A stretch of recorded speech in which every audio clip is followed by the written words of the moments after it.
Ang Pusong Falls nga inyong makita sa social media, dinhira na ninyo siya makita sa Barangay Manobo.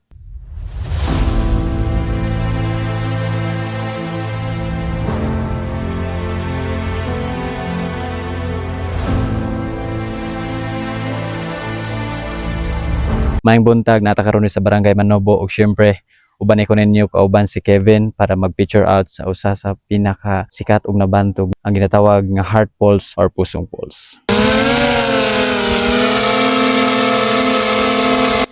Kung mobisita ka sa Pusong Falls, ang imuhang makonsume ana gikan diri og pabalik, isa ra gyud na siya ka oras kung expert ang imuhang mga kauban. Pero og mga beginners, moabot gyud na siya og tag 2 ka oras.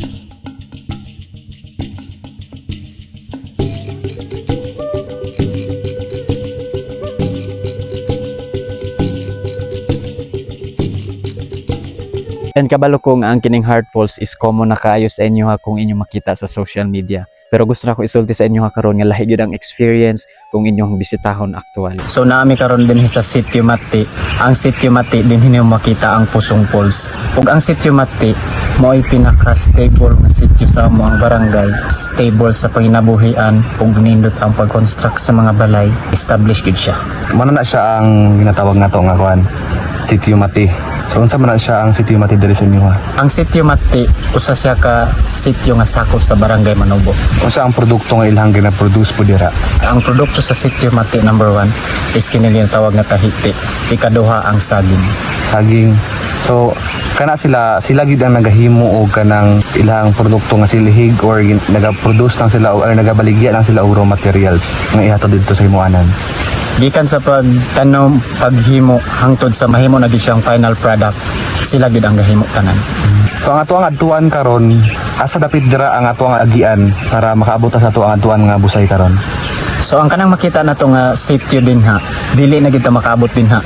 Ubos ra ta. Kaya ang ubos anang Sitio Mati or ubos anang poblasyon sa Mati, din ra nimo makita ang Pusong Falls or ang busay nga atong adtuan karon.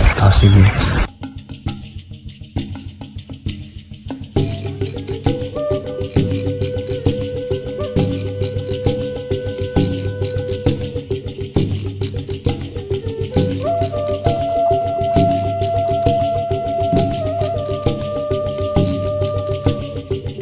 Ang Pusong Falls nga inyong makita sa social media, dinhira na ninyo siya makita sa Barangay Manobo.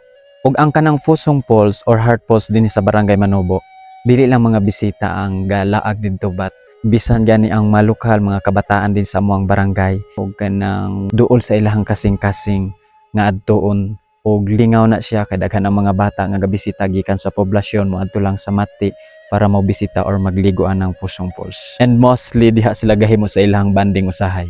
Once again, ako si Kuya Noni. Dahan kayong salamat sa inyong pagsubaybay.